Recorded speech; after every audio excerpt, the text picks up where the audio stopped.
জয় শ্রীকৃষ্ণ বন্ধুরা, আমি আজকে তোমাদেরকে দেখাবো। দেখো যে ব্লাউজের যে ব্যাক সাইডে হুক লাগানো হয়, তো সেই হুকটা কিভাবে লাগাবে তার সঠিক ফর্মুলা তোমাদেরকে আমি এই ভিডিওর মাধ্যমে দেখাচ্ছি।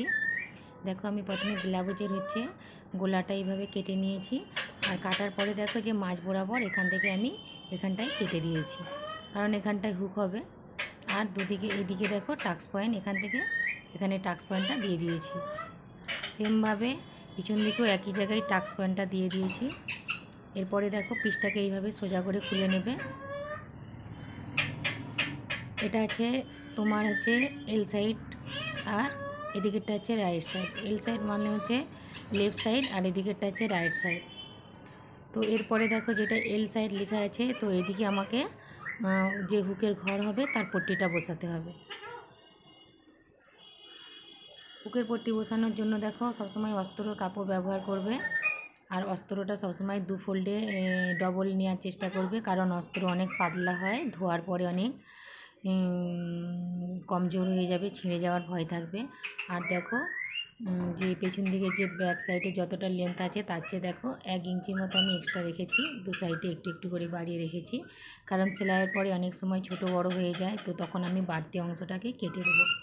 এরপরে দেখো আমি অস্ত্রটাকে আর পেছন দিকের ব্যাক সাইডে লেফট সাইড থেকে একটা পিন লাগিয়ে নিয়েছি। এরপরে আমাকে 2 সুত বা 3 সুতের মতো সেলাই দিতে হবে। বেশি সেলাই দেবে না, আধা ইঞ্চি কখনোই দেবে না, তাহলে আগলে পিছন দিকের যে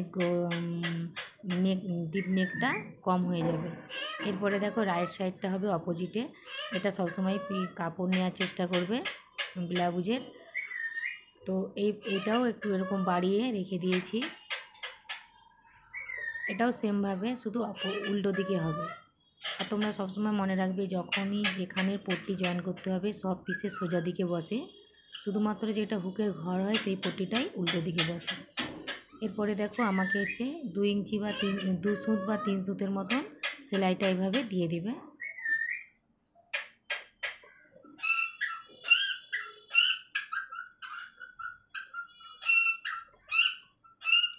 এরপরে দেখো পিন আপটা খুলে নেবে। খুলে নেওয়ার পরে এখানটা একটা নখের সাহায্যে প্রেস করে নেবে, কারণ এর উপরে আমাকে চাপ সেলাইটা দিতে হবে।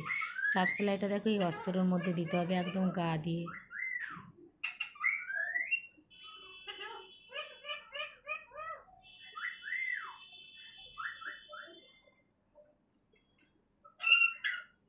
যেহেতু এটা ব্যাক সাইড, এটাই আমি উপরের দিকে আর কোনো মেশিন সেলাই দেবো না, এখানে আমাকে হাতে করে 2 পাই সেলাই করতে হবে।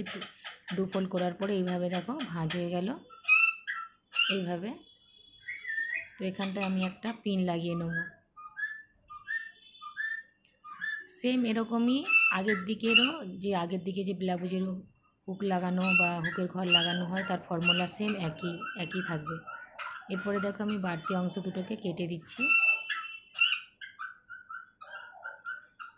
এরপরে আমাকে দেখো এই যে এখানে যে টাক্স পয়েন্টটা রয়েছে, এই টাক্স পয়েন্টে আমাকে সেলাইটা দিতে হবে।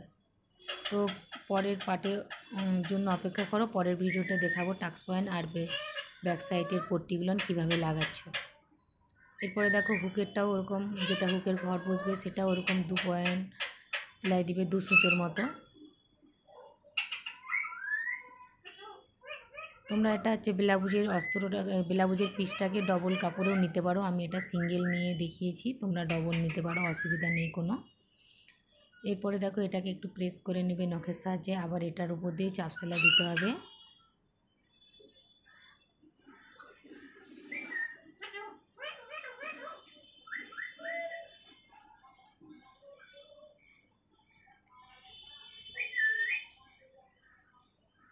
এখান দিয়ে আমাকে এখান পর্যন্ত অস্ত্রটাকে ভাঁজ করে নিয়ে আসতে হবে। তো এখানে প্রথমে একটা ফোল্ড করলাম, আবার একটা ফোল্ড করলাম, তারপরে এই সেলাই বরাবর একটা ফোল্ড করলাম। যেখানটা দিয়ে চাপ সেলাইটা দিয়েছিলাম যেন চাপ সেলাইটা চাপা পড়ে, সেইভাবে করবে।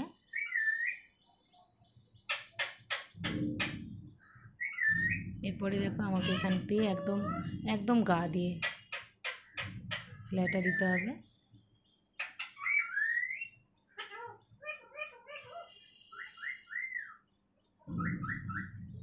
আর এই সেলাইটা যে দিচ্ছি ডবল সেলাই দিবে একই জায়গা দিয়ে।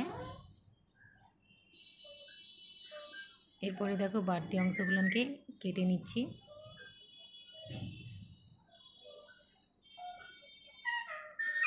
এরপরে আবার দেখো আধা ইঞ্চি দুধ দিয়ে আরেকটা সেলাই দিবে, কারণ হুকের ঘর অনেক সময় লাগাতে লাগাতে ছিঁড়ে যায়, তাহলে এটাও সাপোর্ট থাকবে, ব্লাউজটা সহজে নষ্ট হবে না। দেখো একটা এখান দিয়ে দিয়েছি আর একটা একটু দুধ দিয়ে দিয়েছি, একটু দুধ দিয়ে দিয়েছি।